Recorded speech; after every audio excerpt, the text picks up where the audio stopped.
Keep reminding God's people of these things. Warn them before God against quarreling about words. It is of no value and only ruins those who listen. Do your best to present yourself to God as one approved, a worker who does not need to be ashamed and who correctly handles the word of truth. Avoid godless chatter, because those who indulge in it will become more and more ungodly. Their teaching will spread like gangrene. Among them are Hymenaeus and Philetus, who have departed from the truth. They say that the resurrection has already taken place, and they destroy the faith of some. Nevertheless, God's solid foundation stands firm, sealed with this inscription: The Lord knows those who are his, and everyone who confesses the name of the Lord must turn away from wickedness. In a large house there are articles not only of gold and silver, but also of wood and clay. Some are for special purposes and some for common use. Those who cleanse themselves from the latter will be instruments for special purposes, made holy, useful to the master, and prepared to do any good work. Flee the evil desires of youth and pursue righteousness, faith, love, and peace, along with those who call on the Lord out of a pure heart. Don't have anything to do with foolish and stupid arguments, because you know they produce quarrels.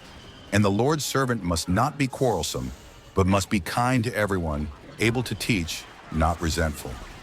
Opponents must be gently instructed in the hope that God will grant them repentance, leading them to a knowledge of the truth, and that they will come to their senses and escape from the trap of the devil, who has taken them captive to do his will.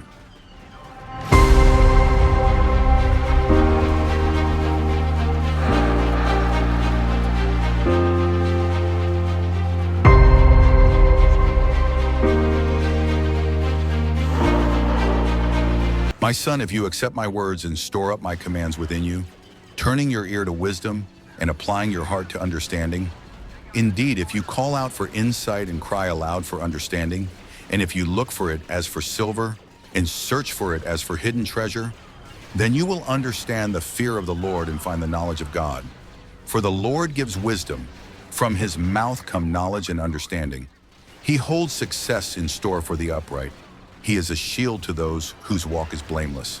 For he guards the course of the just and protects the way of his faithful ones. Then you will understand what is right and just and fair, every good path. For wisdom will enter your heart, and knowledge will be pleasant to your soul. Discretion will protect you, and understanding will guard you. Wisdom will save you from the ways of wicked men, from men whose words are perverse, who have left the straight paths to walk in dark ways, who delight in doing wrong and rejoice in the perverseness of evil, whose paths are crooked and who are devious in their ways. Wisdom will save you also from the adulterous woman, from the wayward woman with her seductive words, who has left the partner of her youth and ignored the covenant she made before God. Surely her house leads down to death, and her paths to the spirits of the dead. None who go to her return or attain the paths of life. Thus you will walk in the ways of the good and keep to the paths of the righteous. For the upright will live in the land, and the blameless will remain in it. But the wicked will be cut off from the land, and the unfaithful will be torn from it.